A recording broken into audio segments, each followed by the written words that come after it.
Alam mo, Jean, lahat naman deserve manalo.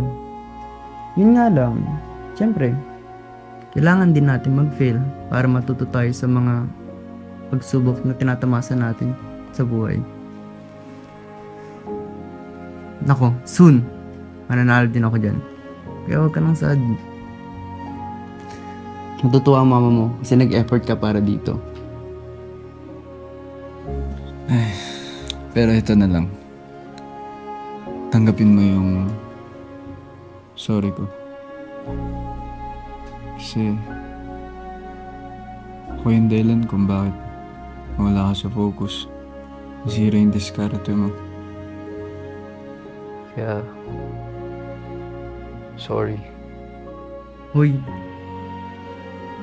ano ka ba? Ba't ang drama-drama mo? Okay lang, no? Okay lang yun. Bawi na lang tayo next time. Bawi na lang ako next time. Kaya huwag ka na malungkot dyan. Sigurado ka? Siguradong sigurado. Oh. Ano na naman yung pinaplano mo?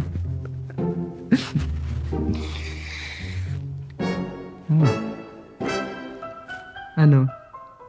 Ready ka na naman? Iisa ka na naman. Di ba sabi ko sa'yo, nakaraan, dumugo na nga.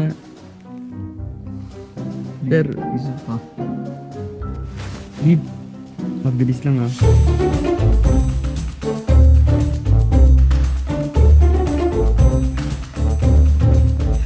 Huwag mong sasakitan ah.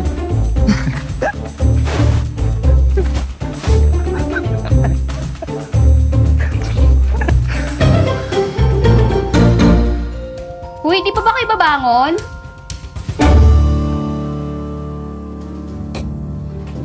Uy! Uy! Bumaba na kayo doon. Ready na yung breakfast. Opo, susunod kami. Tsaka maglilinis pa ako dito. Susunod kami. Akin na tong kumot na mabantot na to eh. Ano ba yun? Wait lang. Doon kayo sa baba kumain ng hotdog dito. Uy! Natutulog kami. Ha? Masarap na yung tulog namin. Uy, umaga na. Ano masarap tulog? Ay naku, bahala nga kayo dyan. Sabihin ko kay Bumaba mami. na kayo ah. Tawag ka na ng mami mo.